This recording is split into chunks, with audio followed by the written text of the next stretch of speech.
मचाया हुआ है और खास तौर से महाराष्ट्र की बात करें तो वहां पर सबसे ज्यादा स्थिति खराब मानी जा रही है। और महाराष्ट्र में भी मुंबई की बात करें तो वो तो कहा जा रहा है कि चीन के वुहान की तरह से हिंदुस्तान का एक सबसे बड़ा हॉटस्पॉट बन रहा है। लेकिन उद्धव सरकार जो है इस पूरे मामले को जिस तरह से उसने डील किया, जिस तरह से व्यवस्था करी, उस पर सवाल उठने लगे हैं। क्या उद्धव ने इस मामले की गंभीरता को समझने में और तुरंत कार्रवाई करने में कुछ लापरवाही बरती, जिसकी वजह से आज स्थिति ये है? क्योंकि लगातार उद्धव सरकार की नाकामी की तस्वीरें सामने आती रही, चाहे फिर बांद्रा में मजदूरों का इकट्ठे हो जाना हो ट्रेन की अफवाह उड़ने की खबर से, या फिर नमाज की तस्वीरें सामने आ जानी हो, या फिर धारावी में जिस तरह से लगातार मामले जो हैं वो पैर पसार रहे हैं। हर तरफ से उद्धव सरकार पर सवाल उठने लग गए कि क्यों उद्धव सरकार जो है वो अपनी सरकार बचाने की कवायद में तो लगे हुए हैं, जाके अपना एफिडेविट भरते हैं, अपने चुनाव के लिए प्रधानमंत्री से बात करते हैं कि भाई निर्विरोध चुन लिए जाएं, कोई संकट ना आए। लेकिन इस सबके बीच में कहीं ना कहीं सवाल उठ रहे हैं कि क्या उद्धव सरकार ने जो जरूरत उठाने थे कदम वो उठाने में देरी बरती, और नतीजा यह है कि मुंबई आज सबसे बड़ा हॉटस्पॉट बनकर उभर रहा है। अकेले अगर हम बात करें तो किस तरह से महाराष्ट्र से 16,000 केसेस लगभग आ रहे हैं सामने। धारावी की बात करें, एशिया का सबसे बड़ा स्लम क्लस्टर है, वहां पर क्या हालात है? कहा जा रहा है कि धारावी कोरोना बम पे बैठी हुई है। जिस तरह से वहां लगातार 1000 मामले अभी तक सामने आ चुके हैं और अभी तक टेस्ट उस हिसाब से नहीं हुए हैं। और आपको बता दें कि मुंबई में 15,000 से ज्यादा मामले देश की आर्थिक राजधानी में आने का मतलब आप समझ सकते हैं कि क्या कुछ स्थिति है वहां पर। कोरोना के बढ़ते केस के बीच उद्धव सरकार की नाकामी पर सवाल अब चौतरफा उठने लगे हैं। कहा जा रहा है कि उद्धव को एडमिनिस्ट्रेशन का अनुभव नहीं था, जानकारी नहीं थी, और इस वजह से भी वहां पर ये तमाम दिक्कतें आ रही हैं।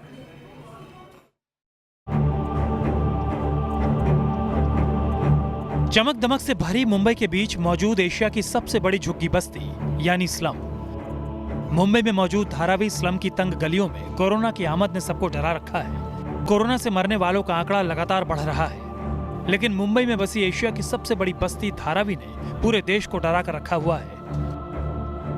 और इस डर के पीछे की वजह भी आपको बताते हैं। दरअसल धारावी के स्लम से रोज कोरोना के दर्जनों मरीज सामने आ रहे हैं। आपको बता दें कि मुंबई देश का सबसे बुरी तरह कोरोना प्रभावित शहर है। मेडिकल स्टाफ भी लगातार कोरोना संक्रमण की चपेट में है। धारावी बस्ती को एशिया की सबसे बड़ी स्लम बताया जाता है। धारावी का यह स्लम 50 एकड़ के एरिया में फैला हुआ है और धारावी स्लम में 6.5 लाख से भी ज्यादा लोग रह रहे हैं। धारावी में साफ सफाई और जगह की बहुत कमी है, जिससे धारावी में कोरोना का कोहराम लगातार बढ़ता जा रहा है।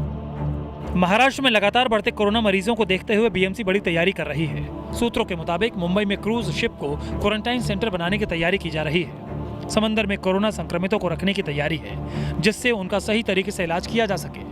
2000 लोगों को क्रूज शिप में रखा जा सकता है, लेकिन फिलहाल राज्य सरकार इस पूरे हालात को संभालने में नाकाम साबित हो रही है। Team news nation. और इस वक्त हमारे साथ खास मेहमान जुड़ चुके हैं। तरुण चुग हैं, बीजेपी नेता, विक्रम सिंह हैं, शिवसेना के नेता जुड़ चुके हैं। सवाल पूछेंगे कि विपक्ष जिस तरह से आरोप लगा रहा है कि उद्धव की अनुभवहीनता जो है उद्धव सरकार की, वो कहीं ना कहीं आज कोरोना के इस विकराल रूप के पीछे जिम्मेदार है। वहीं क्या ग्राउंड जीरो पर स्थिति है, विकास हमें बताएंगे। लेकिन उससे पहले कुछ आंकड़े हम अपने दर्शकों के सामने रख देते हैं कि आखिर ये सवाल उठाने के पीछे हमारा मकसद क्या है। क्यों हम कह रहे हैं कि एक हब जो है वो बनता जा रहा है। महाराष्ट्र 14 मई को 1495 केसेस थे, 54 मौत हुई, ठीक हुए सिर्फ 422, यानी कि जो रिकवरी रेट है वो भी अच्छा नहीं है। 13 मई को 1026 केसेस थे, 53 मौतें हुई, 339 लोग ठीक हुए। 12 मई को 1230 केसेस थे, 36 मौतें हुई, 587 लोग जो हैं वो ठीक हुए हैं। तो सवाल यहाँ पर उठ रहे हैं लगातार कि मामले जो हैं लगातार बढ़ रहे हैं। 4 अप्रैल को आपको बता दें कि 2902 केसेस थे, 68 मौत हुई थी। 5 अप्रैल को 3577 केसेस थे, 83 मौत हुई थी। 6 अप्रैल को 4067 केस, 109 मौत। 7 अप्रैल को 4800 केस, 124 मौत हुई थी। धारावी की बात करें तो वहां पर लगातार किस तरह से 1000 से ज्यादा मामले जो है सामने आ चुके हैं, 27 मौत हो चुकी हैं। और इतने बड़े स्लम में, अगर इतने घनत्व वाले इलाके में अगर कोरोना फैलता है तो आप समझ सकते हैं एक तरह से कोरोना बम बन जाएंगे वहां पर चलते फिरते लोग, और विस्फोटक स्थिति हो जाएगी। और इसीलिए सवाल उठ रहा है कि कमी कहां रह गई है। साइन अस्पताल से जिस तरह की तस्वीरें आती हैं कि लाशों बगल में पड़ी हुई हैं और वहीं पर कोरोना पेशेंट्स का इलाज हो रहा है, कभी अफवाहों के चलते लोगों की भीड़ जमा हो जाती है। तो लगातार सवालों के घेरे में प्रशासन आता है। हमारे साथ तमाम हमारे नेतागण जुड़ चुके हैं। हमारे साथ विक्रम सिंह जी हैं शिवसेना के, पहले उन्हीं से सवाल लेती हूं मैं। विक्रम सिंह जी, विपक्ष आरोप लगा रहा है कि उद्धव सरकार की अनुभवहीनता की वजह से आज महाराष्ट्र की, खासतौर से मुंबई की ये स्थिति है।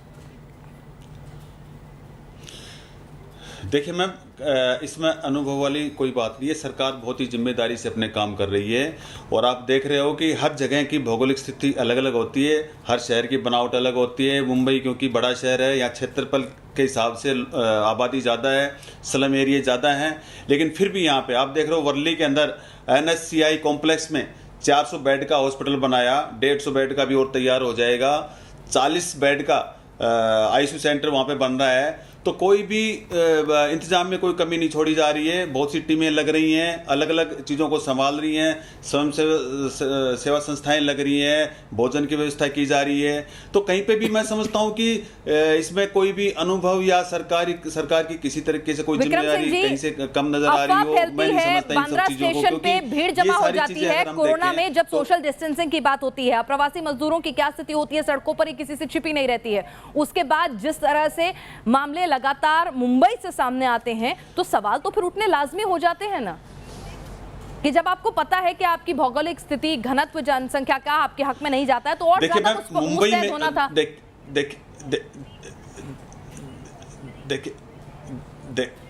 देखिए आदरणीय उद्धव जी ने बिल्कुल ऐलान किया था कि सरकार कोई कमी नहीं छोड़ेगी, जो जहां है वहां रहे, सबको भोजन पानी सब कुछ मिलेगा, सबको भेजने का, जो जहां का वहां पर उनको भेजने का भी इंतजाम किया जाएगा। और आप देख रहे हो सबसे पहले महाराष्ट्र गवर्नमेंट ने ही भेजने का इंतजाम किया है, और रेलवे की जो भी किराए की बात है वो सब दिया गया है। तो इस चीज में भी सरकार ने कोई कमी नहीं छोड़ी है। लेकिन ये सारी चीजें हैं कि एक अफवाह के कारण अगर कहीं कुछ हो जाता है तो सरकार उसमें देखो सरकार इसमें कहीं पे भी दोषी नहीं है। जहां रही बात व्यवस्थाओं की, तो उसमें सरकार कोई कमी नहीं छोड़ रही है। आप देख रहे हो अभी अस्पताल में लाशों के बीच में इलाज होता है, उसमें भी सरकार की कोई कमी नहीं है। लाशें तो अपने आप उठ के तो जाएंगी नहीं, तो प्रशासन की जिम्मेदारी है नहीं उनको उठा के रखना। मनोबल पे क्या स्थिति पड़ती है, लोग क्यों सुसाइड करने को मजबूर होते हैं? देखिए कहीं पे देखिए जिम्मेदार जो लोग देखिए जो लोग जिम्मेदारी नहीं निभा रहे हैं, जो जिम्मेदार सूत्रधार लोग जो हैं, वो कहीं पे भी अपनी जिम्मेदारी नहीं निभा रहे हैं। आप देख रहे हैं साइन के भी डीन का तुरंत तबादला किया गया, तो एक्शन हो रहा है हर जगह पे। और जहां पे व्यवस्था की बात है, कहीं पे भी अचानक कुछ कोरोना से जो लोग मारे जा रहे हैं, उनको उठाने में जो देरी हो रही है, उसको आप ये नहीं कह सकते कि वही लाशें पड़ी है, थोड़ा उठाने में देरी हो सकती है। ऑफिसर नहीं चुनती हूँ, तो मैं तो नेताओं से ही सवाल करूंगी ना, अगर आम जनता की जगह मैं खुद को रख के देखूं। तरुण चुग जी, आपको ये बातें जो सफाई दे रहे हैं वाजिब लगती हैं? बिल्कुल गलत है। इनको महाराष्ट्र की स्थिति इतनी कि आज मुंबई और महाराष्ट्र कोरोना सेंटर क्षेत्र बन गया। लगभग देश में 40% केस एक प्रांत से आ रहे हैं, और एक महानगर 15,000 से ज्यादा लोग। आपको ध्यान भी नहीं आ रहा है कि ये कोरोना कैपिटल बन चुका है, और यहाँ आप सेवा की बात और आगे सुधरना कैसे है उसकी बात करने के बजाय कि हम ठीक, अगर आप ठीक प्रबंध कर रहे थे तो ये संख्या 25,000 तक कैसे पहुंची? हालात ये हैं कि जिस मरीज के साथ इलाज चल रहा है उसी के साथ वहां की कोरोना के लाशें पड़ी हैं, लाशों के बीच में मरीज को रख के आप इलाज कर रहे हैं, ये व्यवस्था है। और आपके हॉस्पिटल चौक हो चुके हैं, पूरी अर्थव्यवस्था वहां की स्वास्थ्य व्यवस्था चौक हो चुकी है। आपके पास मुंबई म्युनिसिपल कॉर्पोरेशन, आप शिवसेना वहां भी सत्ता में, और सरकार भी आप ही की है, और केंद्र की ओर से आपको पूरी सहायता मिल रही है। इसके बावजूद महाराष्ट्र को कोरोना कैपिटल बना के रख दिया है। मैं पूछना चाहता हूं अपने मित्र से, नेतागण इतनी आसानी से अपनी जिम्मेदारी से नहीं भाग सकते। पहले कब बाहर निकले थे? जवाब दीजिए। आप ये भी देख रहे हो ना कि महाराष्ट्र के बॉम्बे के अंदर देश का सबसे बड़ा अस्पताल बन रहा है क्या? कहीं दूसरी जगह पे बन रहा है क्या? आप ये भी तो आप ये चीजों को नहीं देख रहे हो आप। अच्छा, अस्पताल बनने में इतना वक्त लग रहा है। कितनी सारी टीमें म्युनिसिपल कमिश्नर के साथ 8 IAS अधिकारियों की टीम लगाई गई है, 8 IAS वरिष्ठ अधिकारियों की टीम लगाई गई है। कहीं पे भी जो अभी बारिश का मौसम आ रहा है, कहीं पे भी पानी भरने की बात है, वो तो पिक्चर परफेक्ट है।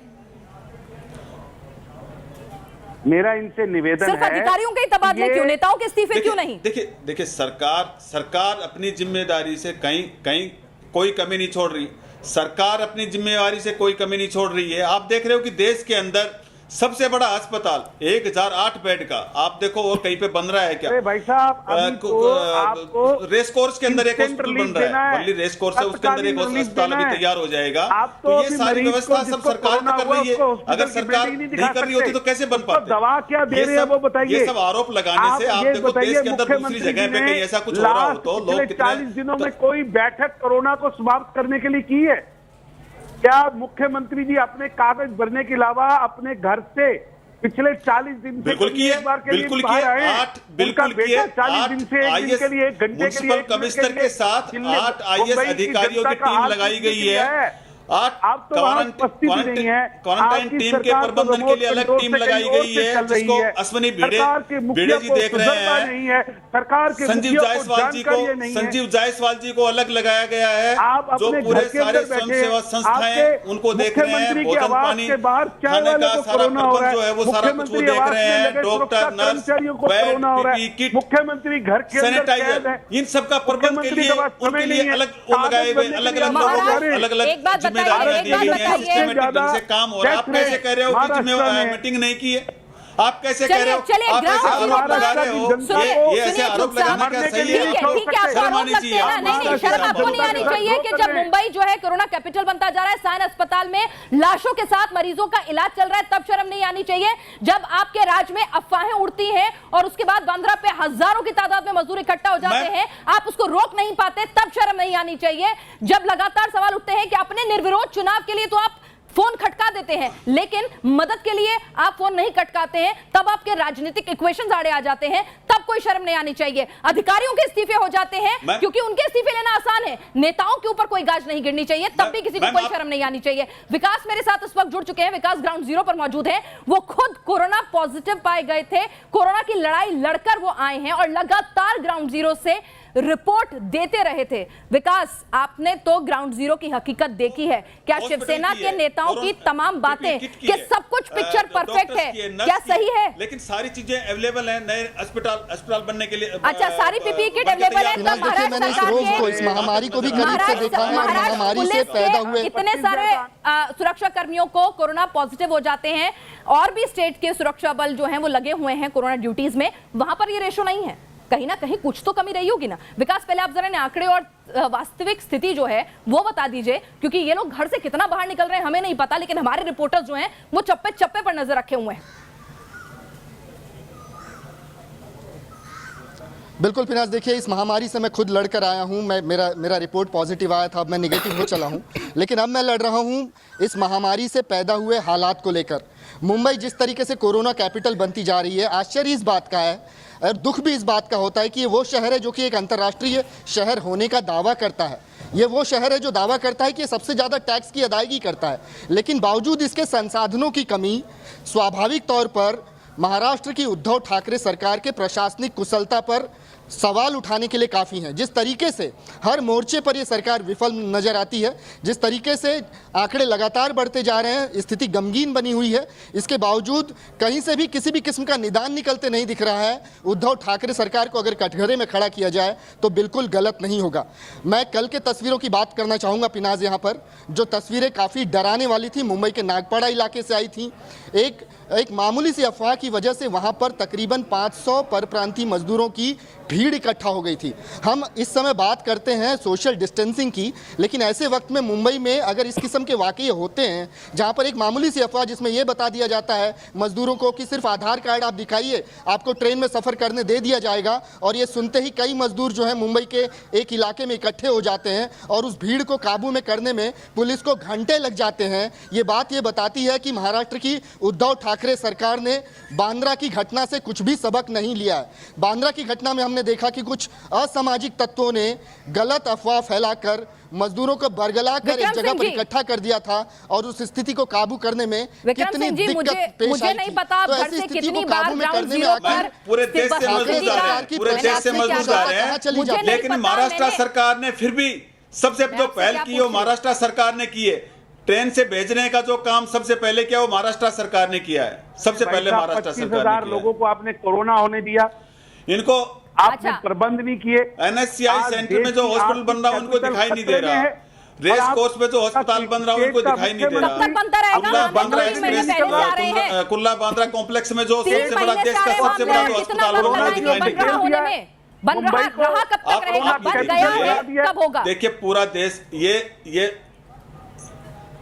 नहीं, आप बच नहीं सकते। ये तो बन गया, 2-3 दिन में अपनी ड्यूटी से बच शुरू हो नहीं जाएगा। सकते। 2-3 दिन के अंदर ये आप शुरू हो कागज जाएगा। भरने के लिए तो आप बाहर आ देखिए सकते मैम, हैं, लेकिन आप देखिए। कोरोना के लोगों के लिए प्रबंधों अरे भाई, के लिए आप उनको बोलो ना, इस देश मुख्यमंत्री एक में- मिनट के लिए भी पिछले अरे इस 40 देश दिन से में- अपने घर से बाहर नहीं आए, एक बैठक नहीं की। विक्रम सिंह जी, आपकी पूरी विकास सरकार ने कुछ सवाल उठाए। वेंटिलेटर पर खुद चल अरे रही है। आप जनता का उनके क्या लिए हेल्प बोलो ना करेगी? जिन्होंने आप पूरे देखिए, देश पे आर्थिक कोरोना कैपिटल फैलाया का है। आपने विश्व मौलाना की सबसे साद बड़ी को आर्थिक कैपिटल भागे का हुए हाल कितने क्या दिन हो करती गए, है? आज तक वो पकड़ में नहीं आया ये है। पूरे देश इसके में इन लिए तबलीगी जमात वालों ने महाराष्ट्र जगह की जगह जाके जो फैलाया भारतीय कोरोना। सरकार की इनको दुर्भाग्य इनके ऊपर कार्रवाई करो ना, इनको पकड़ो ना। उनका जो सरकार ने तजुर्बा ही इतने नहीं है, घुटने उनको टेक दिए इस कैसे मौलाना एडमिनिस्ट्रेशन साद पे के आगे काम कि इनके लेना है, पकड़ में नहीं आ रहे कैसे इन हैं। समस्याओं का सरकार हल अपनी करना है, जिम्मेदारी समझे जिसके पूरे कारण देश आज में पूरा त्राही देश मची हुई डूब रहा है। एक मिनट, और मौलाना एक मिनट, साद को आपको पकड़ जवाब नहीं देना पा रहे हैं। पड़ेगा आप उधर कि आपको जो सरकार की इन जिम्मेदारी जुर्मों का जवाब बनती है देना पड़ेगा। बोलो उधर।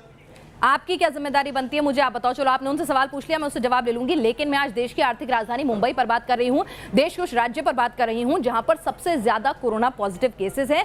देश के अधिकांश केसेस वहीं हैं। और अगर मृत्यु दर की भी बात की जाए, अगर देश में पहले 1000 केसेस पे मरने वालों की तादाद देश में 3% थी, तो महाराष्ट्र के अंदर वो 6% देखिए हो यहाँ जाता है। पे- देखिए यहाँ पे- आंकड़े आपके हक में नहीं है। आप सिर्फ हर बार ये नहीं कह सकते कि भाई मेरे स्टेट में घनत्व ज्यादा है इसीलिए मामले ज्यादा फैले हैं। दिल्ली भी कम घना क्षेत्र नहीं है।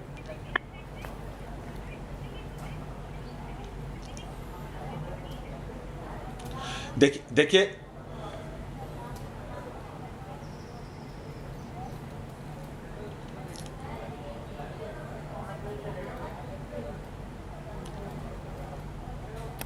विक्रम सिंह जी, एक रिपोर्ट आपको दिखाती हूं। विकास एक वाजिब सवाल उठा रहे थे कि अफवाहें बार बार महाराष्ट्र में ही क्यों सुनने को मिलती हैं। कभी संतों की हत्या हो जाती है उन अफवाहों के चलते, कभी बांद्रा पे स्टेशन पर भीड़ इकट्ठी हो जाती है, कभी नागपाड़ा में भीड़ इकट्ठी हो जाती है। तो आप क्या सबक नहीं लेते हैं घटनाओं से? अफवाहों पर रोक लगाने में नाकाम क्यों रहते हैं? क्यों आपके क्वारंटीन सेंटर और अस्पतालों के बार बार ऐसे वीडियो सामने आते हैं जो व्यवस्था पर सवाल उठाते हैं? जरा एक विकास की ग्राउंड जीरो से रिपोर्ट देख लीजिए, उसके बाद सवाल दीजिएगा। हम आपको टारगेट नहीं कर रहे हैं, हम आपसे सीधे वाजिब आंकड़ों के आधार पर, तस्वीरों के आधार पर सवाल पूछ रहे हैं कि हर बार सिर्फ अधिकारियों के इस्तीफे से काम चलेगा क्या? क्योंकि जनता तो नेता चुनती है, अधिकारी नहीं। दरअसल धारावी में आबादी का घनत्व ही धारावी की सबसे बड़ी समस्या है और इस समस्या की वजह से ही इस इलाके में कोविड-19 की रोकथाम में मदद नहीं मिल पा रही है। धारावी जो कि तकरीबन 2 वर्ग किलोमीटर के इलाके में फैला हुआ है, यहाँ पर रहने वाले लोगों की संख्या 7 से 8 लाख है। आप अंदाज़ा लगा सकते हैं कि ऐसे इलाके में अगर किसी महामारी ने पैर पसारा तो वो कितनी रफ्तार से लोगों को अपनी जकड़ में ले लेगी। और यही समस्या की वजह से मुंबई पुलिस ने अब एक नया फार्मूला निकाला है जिसके तहत उन लोगों की फहरिस्त तैयार की जा रही है जो कि दूसरे राज्यों से आकर धारावी में बसे हैं और वो यहाँ पर मजदूर का काम करते हैं। ऐसी फहरिस्त में 81,000 लोगों के नाम हैं जो कि यूपी, बिहार, आंध्र प्रदेश और तेलंगाना जैसे राज्यों से आए हैं। मुंबई पुलिस का मानना है कि थोड़े समय के लिए सही अगर इन मजदूरों को वापस से उनके राज्यों में भेज दिया जाता है तो एक छोटे स्तर पर ही सही धारावी को डीकंजेस्ट करने में मदद मिलेगी और जिसके ज़रिए कोविड-19 के प्रसार को भी नियंत्रित किया जा सकेगा। क्योंकि यहाँ पर एक मकान जो कि छोटा सा मकान है, वहाँ पे 7 से 8 लोग रहते हैं। ऐसी स्थिति में सोशल डिस्टेंसिंग जो है वो पूरी तरीके से धारावी में बेमानी जैसा हो गया है। यहाँ पर लोगों को सोशल डिस्टेंसिंग का सबक सिखाना एक तरह से फिजूल प्रयास माना जाता है क्योंकि यहाँ पर लोग सोशल डिस्टेंसिंग मेंटेन नहीं कर सकते। धारावी बीते 30 दिनों में कोरोना बम बनकर मुंबई प्रशासन के सामने आया है क्योंकि यहाँ पर लगातार कोविड-19 पॉजिटिव मरीजों की संख्या है वो लगातार बढ़ रही है। आंकड़ा 1000 के पार जा चुका है। 1000 केसेस, 27 मौत। धारावी को डीकंजेस्ट करने के प्लान पर एग्जीक्यूशन में इतनी देरी क्यों? विक्रम सिंह जी जवाब दें।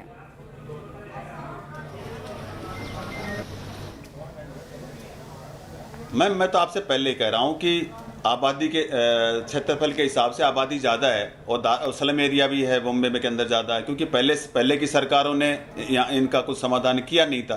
तो ये तो पहले से ही कलेश है। मैंने तो आपसे पहले ही कहा है कि हर जगह का अलग अलग दिक्कत है। मुंबई के अंदर ये है कि यहाँ पे आबादी के हिसाब से क्षेत्रफल कम है, तो वहाँ पे सोशल डिस्टेंसिंग नहीं हो पा और रही यही है, जो इसलिए आबादी है मामले ना, ज्यादा बढ़ रहे जो हैं। यही ज्यादा रही बात आबादी ये है, कह रहे हैं इसीलिए आपको कि चुना अफवाह है। इसकी और ये आरोप आपको लगाने कलेश लग की, रहा है, आप बहुत देख रहे हो अच्छा कि शब्द, जैसे बहुत अच्छा साधुओं के शब्द लिए है, भी तरुण और ये कहीं न कहीं जो इन्हें अफवाह तो का एक मामला कलेश लग रहा है, इतनी सारी आबादी कहीं- जो है, इनका क्या करें? आप नहीं, लोगों की सरकार ने नहीं, कुछ करा ही कहीं- नहीं। कहीं- आरोप आप पे है तरुण जी, आपने कुछ करा ही नहीं धारावी के विकास के लिए, और आज भुगतना इन्हें पड़ रहा है, इनकी जान को कलेश डाल दिया पहले आपने। की सरकारों ने कुछ नहीं किया। मैंने ये तरुण कहा कि जी। पहले की सरकारों ने क्यों नहीं किया, तरुण पहले जी। पहले की सरकारों ने क्यों नहीं है किया। कि जैसे आरोप लगा मेरे रहे हैं मित्र सरकार पे, विक्रम जी सरकार को से घेरने की कोशिश कर रहे हैं। ये सरकार को जो पूछना घेरने चाहता की जो हूं कि कोशिश की, 1000 केस केवल धारावाही के हैं, आपने उसको रोकने में असफलता रही।